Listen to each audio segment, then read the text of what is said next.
The 75 Hard Challenge is not without critics. Nutritionist Malina Malkani and resilience expert and doctor of family medicine, Dr. G, join us now in the discussion. All right, we're starting with you, Malina. Why are you not a fan of this diet? Both of these stories are quite inspirational, and that's wonderful. But for the vast majority of people, this diet would give me pause for a few reasons. One, it's very extreme. Two, it's not based in scientific evidence. And three, for the vast majority of people, again, it's not sustainable. And Malina, you have a problem with people drinking a gallon of water every day.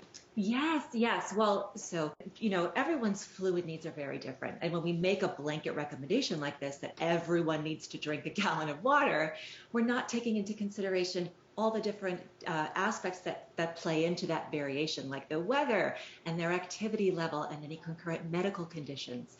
And so this could be downright dangerous for certain people, like those with congestive heart failure, people with renal disease.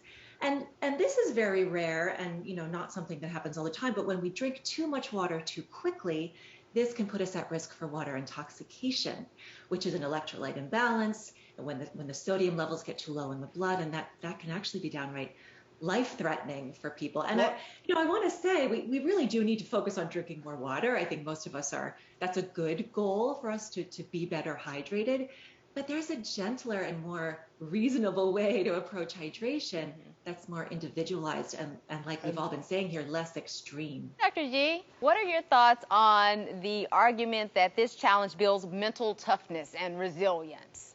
I think that this challenge is too extreme mentally as well as physically. Some of the things that you've already spoken about are that this can be dangerous for the body. This level of toughness, of restriction, can be really damaging for someone's mind. It sets the bar so high that when you fail, and these people are amazing and they had failures, most people will get to maybe day 5, day 10 and say, this is hard. Every January 2nd or 3rd, I have patients in my office saying, Dr. G, this is my year. I'm going to drink less and eat less and exercise more. And I'm like, whoa, pick one thing at a time. Because behavior change is this skill, and it's really hard. We spend our whole lives working on it, but build it. That's fantastic.